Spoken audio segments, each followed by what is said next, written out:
వి gold trusted gold buyers తాకట్టులో ఉన్న బంగారాన్ని విడిపించి ఈ రోజు ఉన్న మార్కెట్ ధరకే కొనబడును. మరిన్ని వివరాలకు సంప్రదించండి 77107720. నమస్తే, వెల్కమ్ టు ఆర్టీవీ. దేశం మొత్తం ఇప్పుడు డీలిమిటేషన్ గురించి చర్చించుకుంటోంది. దక్షిణాది రాష్ట్రాలు డీలిమిటేషన్ గురించి భయాన్ని వ్యక్తం చేస్తున్నాయి. డీలిమిటేషన్ 2026లో జరగబోతోంది అనే వార్తలు వస్తున్నాయనే సంకేతాలు వస్తున్నాయి. డీలిమిటేషన్ కమిషన్ ఏర్పాటు కాబోతోంది. వన్స్ ఆ కమిషన్ నిర్ణయం తీసుకున్న తర్వాత దాన్ని ఛాలెంజ్ చేయడానికి అవకాశం ఉండదు. కాబట్టి ఇప్పటి నుంచే దక్షిణాది రాష్ట్రాలు భయాన్ని వ్యక్తం చేస్తున్నాయి. స్టాలిన్ కూడా డీలిమిటేషన్ వాయిదా వేయండి అని కోరుతూ ఉన్నారు. ప్రస్తుతం 2011 జనాభా లెక్కలను ప్రాతిపదికగా తీసుకుంటే డీలిమిటేషన్లో దక్షిణాది రాష్ట్రాలు ఘోరంగా దెబ్బతినే అవకాశం ఉంటుంది అనే భయాన్ని వ్యక్తం చేస్తున్నాయి. సో ఇప్పుడు డీలిమిటేషన్ జరిగితే ఏ విధంగా మార్పులు చెందే అవకాశం ఉంది, ఈ నియోజకవర్గాల మ్యాప్ల్లో ఏ విధమైన మార్పు జరిగే అవకాశం ఉంది, 2011 జనాభా లెక్కల ప్రకారం, తాజా జనాభా లెక్కల ప్రకారం డీలిమిటేషన్ జరిగితే ఏం జరగబోతోందనే వివరాలు మీకు అందించబోతున్నాను. ప్రస్తుతం మన దగ్గర ఉన్న డేటా 2011 జనాభా లెక్కల డేటానే ఉంది. 2021లో కరోనా కారణంగా జనాభా లెక్కలు పూర్తి కాలేదు. ఒకవేళ డీలిమిటేషన్ కమిషన్ ఏర్పాటైతే డీలిమిటేషన్తో పాటు ఈ 2021 జనాభా 2021లో చేయాల్సిన జనాభా లెక్కలను ఇప్పుడు పూర్తి చేసే అవకాశం ఉంటుందేమో కూడా చూడాలి. కానీ 2026లో డీలిమిటేషన్ ప్రక్రియను వేగవంతం చేయాలి అనే ముందుకు వెళ్తున్న పరిస్థితి కనిపిస్తోంది. అయితే అమిత్ షా అంటున్నారు డీలిమిటేషన్ జరిగినా దక్షిణాది రాష్ట్రాలు ఒక సీట్ను కూడా కోల్పోయే అవకాశం లేదు అని. కానీ స్టాలిన్ మాత్రం భయాన్ని వ్యక్తం చేస్తూ ఉన్నారు. ఎందుకంటే జనాభా ప్రాతిపదికనే డీలిమిటేషన్ అనేది ఏర్పాటవుతుంది కాబట్టి. దక్షిణాది రాష్ట్రాలు కుటుంబ నియంత్రణను ఎక్కువగా బాగా పాటించాయి. దీంతో దక్షిణాది రాష్ట్రాల్లో జనాభా తక్కువగా ఉంది ఉత్తరాది రాష్ట్రాలతో పోల్చుకుంటే. సో ఇప్పుడు డీలిమిటేషన్ జరిగితే ఏ విధంగా ఉంటుంది ఈ నియోజకవర్గాల మ్యాప్ అనేది నేను ఇప్పుడు మీకు వివరించబోతున్నాను. ఎస్, ఇది డీలిమిటేషన్ జరిగిన తర్వాత ఉన్న మ్యాప్. డీలిమిటేషన్ జరిగిన తర్వాత ఏ రాష్ట్రాల్లో లోక్సభ నియోజకవర్గాల సంఖ్య పెరగబోతోంది. ఇప్పటికే ఉత్తరప్రదేశ్లో అత్యధికంగా 80 స్థానాలు ఉన్నాయి. యూపీలో ప్రస్తుతం 80 లోక్సభ స్థానాలు ఉన్నాయి. ఈ 80 లోక్సభ స్థానాలు డీలిమిటేషన్ జరిగితే 128 లోక్సభ స్థానాలకు అక్కడ చేరబోతోంది. 128 లోక్సభ స్థానాలంటే మామూలు విషయం కాదది. ఈ ఉత్తరప్రదేశ్, అలాగే గుజరాత్లోనూ పెరగబోతున్నాయి, రాజస్థాన్లో పెరగబోతున్నాయి, బీహార్లో పెరగబోతున్నాయి, పశ్చిమ బెంగాల్లో భారీగా పెరగబోతున్నాయి, మహారాష్ట్రలో భారీగా పెరగబోతున్నాయి, మధ్యప్రదేశ్లో భారీగా పెరగబోతున్నాయి. కానీ ఈ దక్షిణాది రాష్ట్రాల దగ్గరకు వచ్చేసరికి మాత్రం ఆ సంఖ్య భారీగా తగ్గిపోతుంది. అందుకే ఇంకా చెప్పాలి అంటే పర్సంటేజ్ వైజ్ చూసుకుంటే దక్షిణాది రాష్ట్రాలు కోల్పోతున్నాయి. డీలిమిటేషన్ కారణంగా కొన్ని లోక్సభ నియోజకవర్గాలను కోల్పోతున్నాయి అనే డేటా వస్తుంది. ఒకవేళ జనాభా ప్రాతిపదికన లోక్సభ నియోజకవర్గాలను పెంచితే ఆంధ్రప్రదేశ్కి, తెలంగాణకు చూద్దాం. తెలంగాణకి ప్రస్తుతం 17 లోక్సభ స్థానాలు ఉన్నాయి, అవి 20 పెరిగే అవకాశం ఉంది. ఆంధ్రప్రదేశ్కి ప్రస్తుతం ఉన్న 25, 28కి పెరిగే అవకాశం ఉంది. అలాగే కేరళలో 19 మాత్రమే పెరిగే అవకాశం ఉంది. తమిళనాడులో 41 పెరిగే అవకాశం ఉంది. కర్ణాటకలో 31కి పెరిగే అవకాశమే ఉంది. సో మొత్తంగా చూసుకుంటే ఒక్కసారి మనం ఆ మ్యాప్ చూపిద్దాం. పార్లమెంట్లో ఉన్న సీట్ల సంఖ్యను చూపిద్దాం. ఒకసారి పీసీఆర్ పార్లమెంట్లో ఉన్న సీట్ల సంఖ్యను చూపిద్దాం. ఏ మేరకు పెరిగే అవకాశం ఉంటుందనేది పార్లమెంట్ పిక్ మనం తీసుకుందాం. గ్రాఫిక్ పిక్ మనం తీసుకుందాం. ప్రస్తుతం పార్లమెంట్లో 543 లోక్సభ నియోజకవర్గాలునే పీసీఆర్. ప్రస్తుతం పార్లమెంట్లో 543 లోక్సభ నియోజకవర్గాలు ఉన్నాయి. వాటిని పెంచితే 753 లోక్సభ నియోజకవర్గాలకు పెంచాలని అనుకుంటున్నారు. పీసీఆర్ పార్లమెంటు ఫోటోగ్రాఫ్ ఇద్దాం. పార్లమెంట్లో ప్రస్తుతం ఉన్న స్థానాలు మనం ఇలా చూద్దాం. ప్రస్తుతం ఉన్న స్థానాలు 543. ఈ 543లో మ్యాజిక్ ఫిగర్ 272 స్థానాలు వచ్చిన పార్టీ అధికారాన్ని కైవసం చేసుకుంటుంది. అందులో మనకి దక్షిణాది నుంచి చూసుకుంటే దక్షిణాది నుంచి ప్రస్తుతం 129 స్థానాలు మనకి దక్షిణాది నుంచి ఉన్నాయి. మిగిలిన 414 ఉత్తరాది నుంచి ఉన్నాయి. ఇవి సౌత్ నుంచి ఉన్నాయి, ఇవి నార్త్ నుంచి ఉన్నాయి.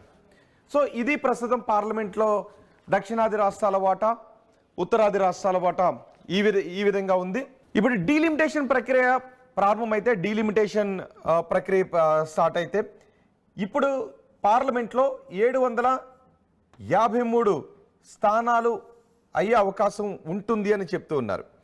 753 స్థానాలు అయితే అప్పుడు మ్యాజిక్ ఫిగర్ కూడా 377గా మారే అవకాశం ఉంటుంది. ఇప్పుడు దక్షిణాది రాష్ట్రాల వాటా 129గా ఉంటే అప్పుడు పెరిగే వాటా ప్రకారం 144కి మాత్రమే చేరుతుంది. ఇది దక్షిణాది రాష్ట్రాల వాటా, సదరన్ స్టేట్స్ వాటా ఇది. కానీ నార్త్ స్టేట్స్ వాటా మనం చూసుకుంటే 600 మొత్తం 609.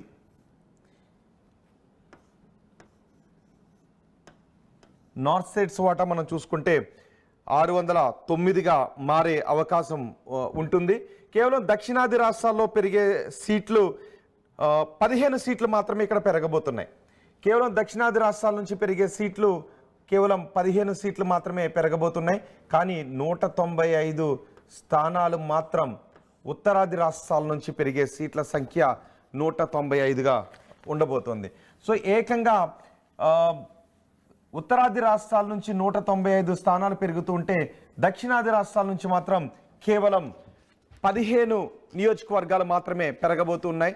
అందులో కేరళ అయితే ఒక నియోజకవర్గాన్ని కోల్పోబోతుంది. కేరళలో ప్రస్తుతం 20 లోక్సభ నియోజకవర్గాలు ఉన్నాయి. కేరళ ఒక నియోజకవర్గాన్ని కోల్పోబోతుంది. ఓకే, మనం మ్యాప్ ఇద్దాం.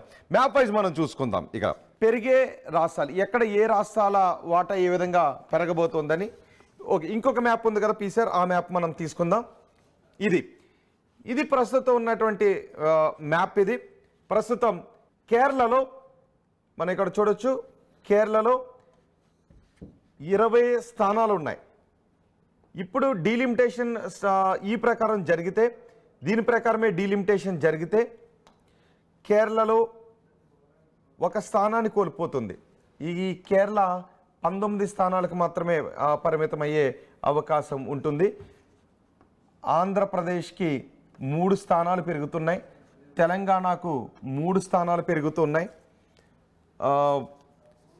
తర్వాత కేరళ ఒక స్థానాన్ని కోల్పోబోతోంది. తమిళనాడుకి కేవలం 2 స్థానాలు మాత్రమే పెరగబోతున్నట్టుగా తెలుస్తూ ఉంది. అండ్ కర్ణాటక కూడా కేవలం కర్ణాటక విషయానికి వచ్చేసరికి ఈ 28 కాస్త 36 స్థానాలు అయ్యే అవకాశం ఉంది. ఇక్కడ 8 స్థానాలు పెరిగే అవకాశం కనిపిస్తోంది. సో మిగిలిన రాష్ట్రాలన్నీ కూడా మొత్తం పెరుగుతున్న వాటాలో మిగిలిన రాష్ట్రాలన్నీ వాటా ఎక్కువగా పెరుగుతూ ఉంటే కేవలం దక్షిణాది రాష్ట్రాల్లో మాత్రం 15 స్థానాలు మాత్రమే పెరిగే అవకాశం ఉంది.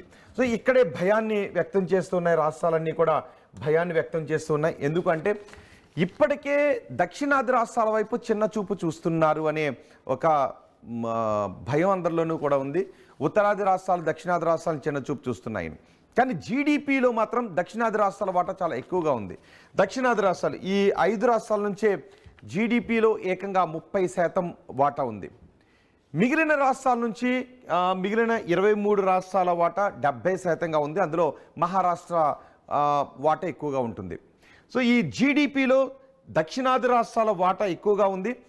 కేంద్రం నుంచి వచ్చేటటువంటి కేటాయింపులు కూడా జనాభా ప్రాతిపదికనే ఉంటాయి. కాబట్టి మనకు వచ్చేటటువంటి నిధులు జనాభా కారణంగా నష్టపోతున్నాం. ఎందుకంటే మనం జనాభా విషయంలో ఒక ప్లానింగ్తో వెళ్ళాం. కాబట్టి జనాభాను తగ్గించుకుంటూ మనం వెళ్ళాం, కుటుంబ నియంత్రణ పాటిస్తూ వెళ్ళాం. కాబట్టి ఇప్పుడు మనం దాని పర్యవసానంగా నష్టపోవాల్సి వస్తుంది, సీట్లను నష్టపోవాల్సి వస్తుంది, ఆదాయాన్ని నష్టపోవాల్సి వస్తుంది అనే భయాన్ని వ్యక్తం చేస్తున్నారు.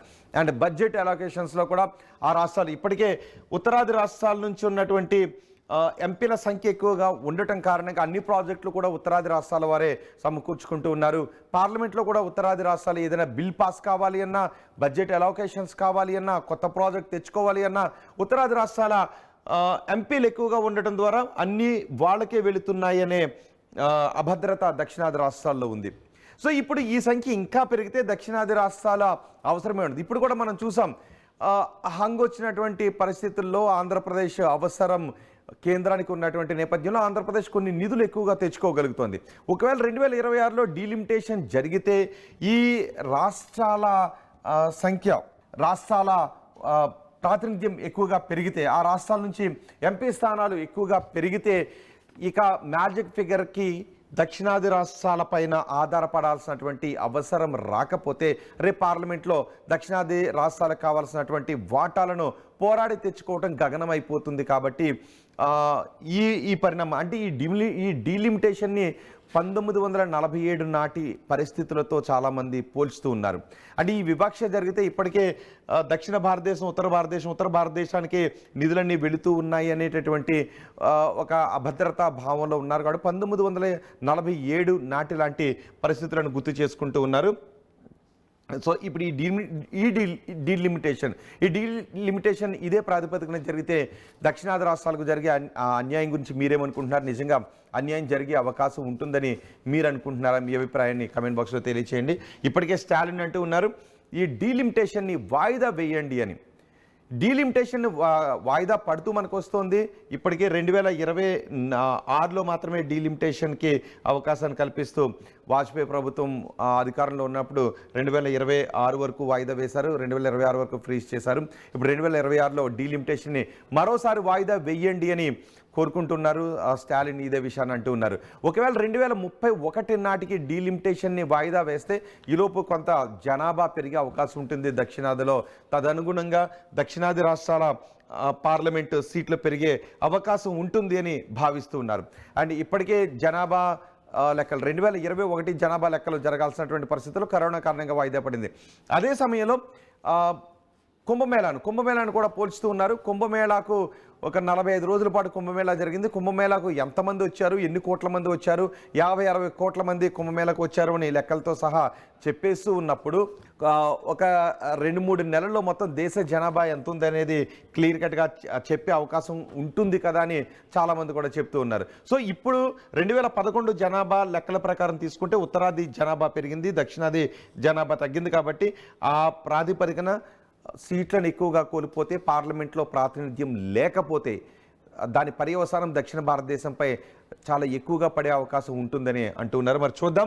ఇప్పటికే డీలిమిటేషన్పై కేంద్రం ముందుకే వెళ్తున్న పరిస్థితులు కనిపిస్తున్నాయి. మరి దక్షిణాది రాష్ట్రాలు వ్యక్తం చేస్తున్న ఈ భయాల నేపథ్యంలో ఏదైనా మార్పులు చోటు చేసుకునే అవకాశం ఉంటుందా? జనాభా ప్రాతిపదికన కాకుండా ఆర్థిక అభివృద్ధి విషయంలో ఈ ప్రాతిపదికగా తీసుకుంటే ఏదైనా మార్పులు జరిగే అవకాశం ఉంటుందా? దాన్ని ఏ విధమైనటువంటి పరిగణలోకి తీసుకుంటారు? ఏ విధంగా పరిగణలోకి తీసుకుంటారు? ఎటువంటి సూచనలు దక్షిణాది రాష్ట్రాల నుంచి వెళతాయి? ఒకవేళ ఇదే ప్రాతిపదిక మీదకి వెళ్తే మళ్ళీ దక్షిణ భారతదేశం, ఉత్తర భారతదేశం మధ్య వివాదాలు తరచుగా సంభవించే అవకాశం ఉంటుంది. కాబట్టి అవేమీ లేకుండా దక్షిణ భారత రాష్ట్రాల కన్సర్న్స్ని పరిగణలోకి తీసుకుని ఈ డీలిమిటేషన్ ప్రక్రియను ఎలా ముందుకు తీసుకువెళ్తారో చూడాలి. మరిన్ని వీడియోస్ కోసం ఛానల్ ని సబ్స్క్రైబ్ చేయండి. లేటెస్ట్ అప్డేట్స్ కోసం వాట్సాప్ ఛానల్ ని ఫాలో అవ్వండి. ఆ లింక్ డిస్క్రిప్షన్ లో ఉంది.